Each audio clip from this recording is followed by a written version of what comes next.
अज़ीज़ तलबा व तालिबात, अस्सलामुअलैकुम। उम्मीद करती हूँ आप सब खैरियत से होंगे।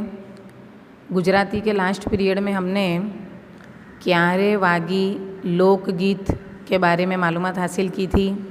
हमने देखा था कि किस प्रकार इस लोकगीत में कृष्ण की मुरली की क्या असर गोपियों पर होती है, उसका बहुत ही सुंदर वर्णन हमारे सामने ये लोकगीत में किया गया है।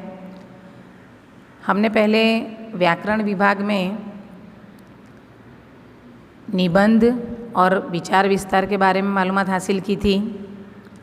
आज हम व्याकरण विभाग में एक नए टॉपिक की शुरुआत करेंगे, उसके बारे में मालूमात हासिल करेंगे, जो है अहवाल लेखन। 9th में आपने पत्र लेखन सीखा था, लेकिन अहवाल लेखन पत्र लेखन से थोड़ा अलग है। एग्ज़ाम में ये 4 मार्क्स का पूछा जाता है। सबसे पहले तो अहवाल का मतलब होता है रिपोर्ट,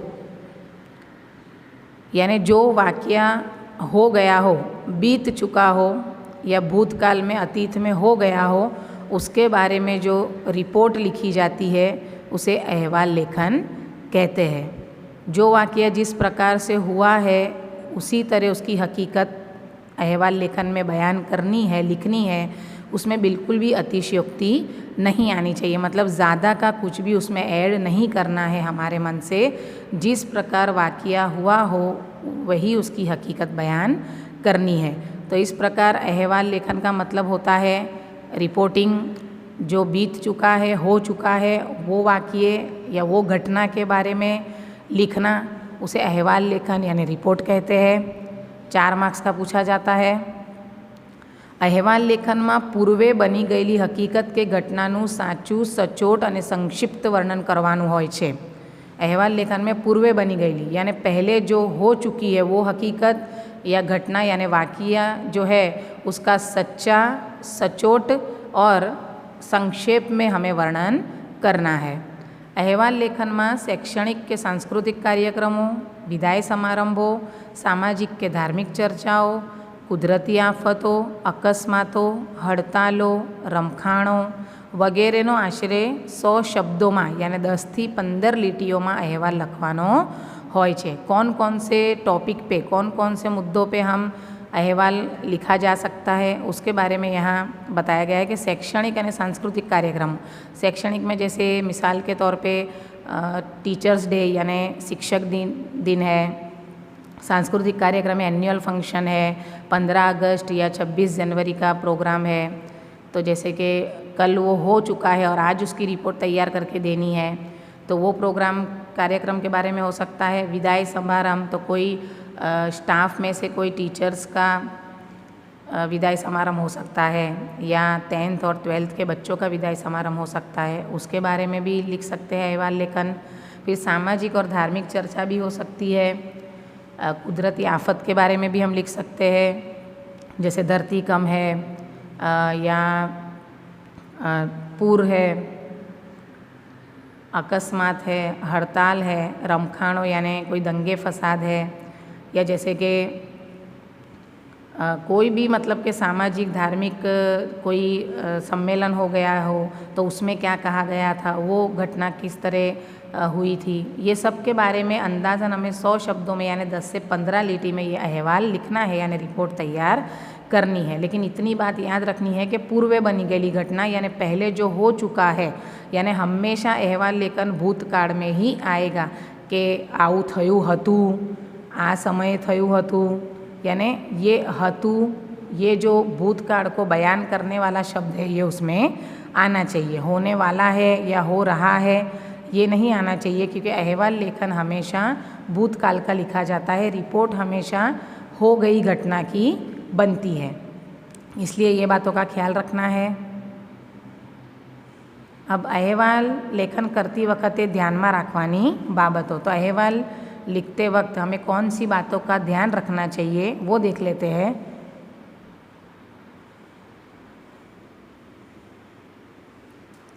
अहवाल लेखन माटे आपेला विषय ने बराबर समझो।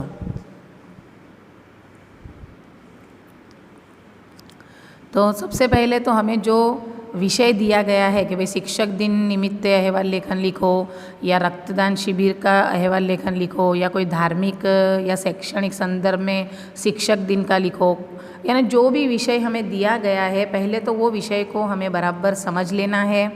उसके बाद यानी प्रथम कांची रूपरेखा बनावी। सबसे पहले तो मन में या रफ में हमें उसके मुद्दे बना लेने हैं, पॉइंट्स बना लेने हैं।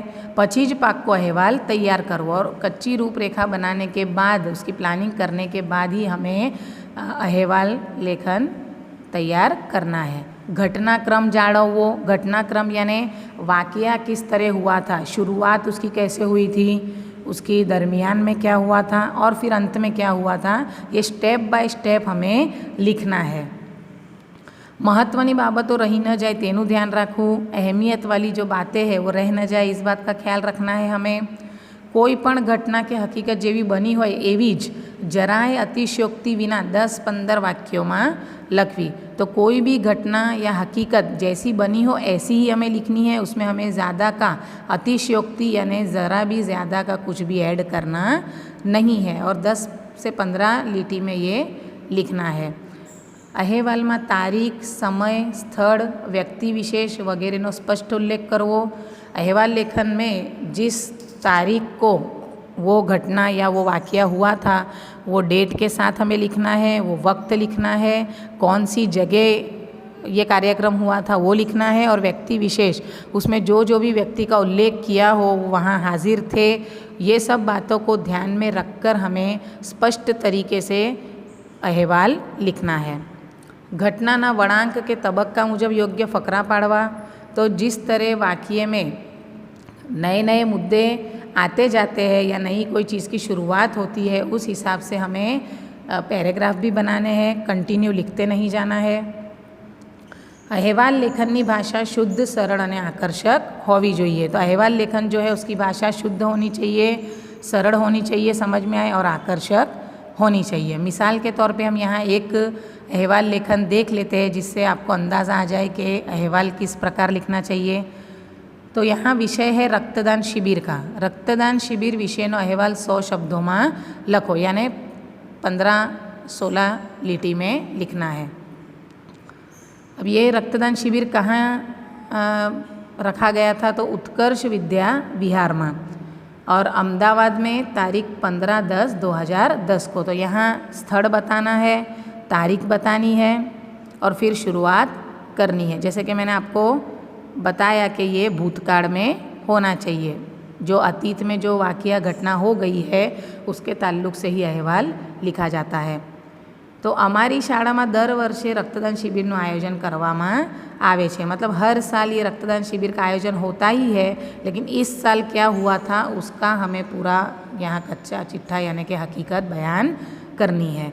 आ वर्षे तारीख 14/10/2010 ना रोज हमारी शाला में रक्तदान शिविर योजाई हती। देखिए मैंने आपको कहा था कि हती, हतू ये शब्द आना चाहिए क्योंकि इससे हमें भूतकाल का अंदाज़ा लग जाएगा और भूतकाल में बीत गई हुई ये घटना होनी चाहिए, उसका अहवाल हमें यहाँ पेश करना है। अमारी शाळाना आचार्यश्रीए शहरना जाણીતા डॉक्टरों ने रक्तदान विषे व्याख्यान आपवा माटे बोलाव्या हता। यानी जो लोग इसमें शामिल होने वाले हैं या हुए थे उनका भी उल्लेख यहाँ करना है। आ डॉक्टरों विद्यार्थीओने समझाव्युं हतुं कि रक्तदान ए श्रेष्ठ दान छे, तेनाथी कोईना लाडक वायानी जिंदगी बचावी शकाय छे। रक्तदान करवाथी आपणा शरीरने कोई ज हानि थती नथी। स्वस्थ व्यक्ति दर 3 मासे 250 मिली जेटलुं रक्तदान में आपी शके छे। यानी रक्तदान शिविर का जो विषय है उसको ध्यान में रखकर यहाँ आचार्य श्री जो स्कूल के प्रिंसिपल थे उन्होंने डॉक्टरों को बुलाया था व्याख्यान देने के लिए, और डॉक्टर ने रक्तदान के बारे में मालूमात बच्चों को दी थी और उसमें उन्होंने क्या कहा था कि हम इससे किसी की ज़िंदगी बचा सकते हैं और रक्तदान ये श्रेष्ठ दान है, लेकिन रक्तदान करने से किसी के भी शरीर को कोई नुकसान नहीं है। तंदुरुस्त इंसान जो है वो हर 3 महीने में 250 मिली रक्तदान कर सकता है। तो जो लोग इन बातों से अनजान है उसको ये बातों की मालूमात डॉक्टर देते हैं। तो ये बहुत ही महत्व के मुद्दे अहवाल में लिए गए हैं। इस प्रकार महत्व के मुद्दों को ध्यान में रखकर ही अहवाल लिखना है। અમારી શાળાના ધોરણ 11 અને 12ના 80 જેટલા विद्यार्थियों स्वैच्छिक रक्तदान કર્યું। अब यहाँ जो हकीकत है वही हमें बयान करनी है कि सच में स्टैंडर्ड 11 और 12 के 80 जितने बच्चों ने दिए थे, अगर कम होंगे तो हमें यहाँ ज़्यादा लिखने नहीं है, जितने होंगे उतने ही हमें लिखने हैं, अतिशयोक्ति करनी नहीं है। तो 80 जितने विद्यार्थियों ने अपनी मर्जी से, स्वैच्छिक यानी अपनी मर्जी से रक्तदान किया। શાળાના જુદા જુદા ખંડોમાં રક્તદાતાઓ માટે પથારીઓની વ્યવસ્થા કરવામાં આવી હતી। अगर आपने रक्तदान शिविर देखा हो तो आपको ख्याल होगा कि अलग अलग रूम में मतलब के पथारी यानी बिस्तर का भी इंतज़ाम किया जाता है, जहाँ जो रक्तदान करने वाला व्यक्ति होता है उसके लिए ये सब सुविधाएं की गई होती है। શાળામાં ठेर ठेर रक्तदानનું महत्व समझावता पोस्टरों लगाड़वामां આવ્યા હતા, यानी रक्तदान शिविर का माहौल बनाने के लिए और उसका महत्व समझाने के लिए अलग अलग पोस्टर लगाए गए थे, जिससे रक्तदान देने वालों की हौसला अफजाई हो। तेमा रक्तदान श्रेष्ठ दान, रक्त आपो जीवन बचाओ, रक्तदान महादान, ऐसे अलग अलग सूत्र लिखे हुए थे। अलग अलग मतलब के सुविचार, अच्छी थॉट्स लिखी हुई थी। रक्तदान करनार दरेक विद्यार्थी ने चा और बिस्किट आपवामां आव्या। उनको कमज़ोरी महसूस न हो इसलिए रक्तदान देने वाले स्टूडेंट्स को चा और बिस्किट दी गई। शाला तरफथी दरेक रक्तदाता ने प्रमाण पत्र एनायत करी। बच्चों की हौसला अफजाई के लिए जिन्होंने रक्तदान किया उन बच्चों को स्कूल की तरफ से सर्टिफिकेट दिया गया। बॉलपेन की भेट आपवामां आवी, बॉलपेन उन्हें गिफ्ट में दी गई। કેટલાક વિદ્યાર્થીઓએ रक्तदान अंगे પોતાના અનુભવનું વર્ણન કર્યું। कई विद्यार्थियों को कैसा महसूस हुआ रक्तदान करते हुए, और ये सब उनके जो अनुभव है उन्होंने पेश किए। कार्यक्रमने अंते आचार्यश्री आ कार्यक्रमની सफलता बदल शाळाના विद्यार्थियों और शिक्षकों आभार मान्यो હતો। और अंत में क्या हुआ कि प्रिंसिपल ने ये कार्यक्रम को सफल बनाने के लिए जो विद्यार्थी और शिक्षकों का सहयोग मिला उनको आभार व्यक्त किया। तो इस प्रकार अहवाल लेखन में जो बीत गई है, जो हो गई है, वो घटना हमें लिखनी है। जैसी हुई है वही हकीकत बयान करनी है, अतिशयोक्ति नहीं करनी है। और प्लस महत्व के जो मुद्दे हैं उनको ध्यान में रखना है, कोई भी मुद्दा रह न जाए इस बात का ध्यान रखना है। और भाषा शुद्ध, सरल, सचोट होनी चाहिए। और 15 लिटी के आसपास में करीब 100 शब्दों में ये अहवाल लिखा जाना चाहिए। उम्मीद करती हूँ कि ये अहवाल लेखन आपको समझ में आया होगा।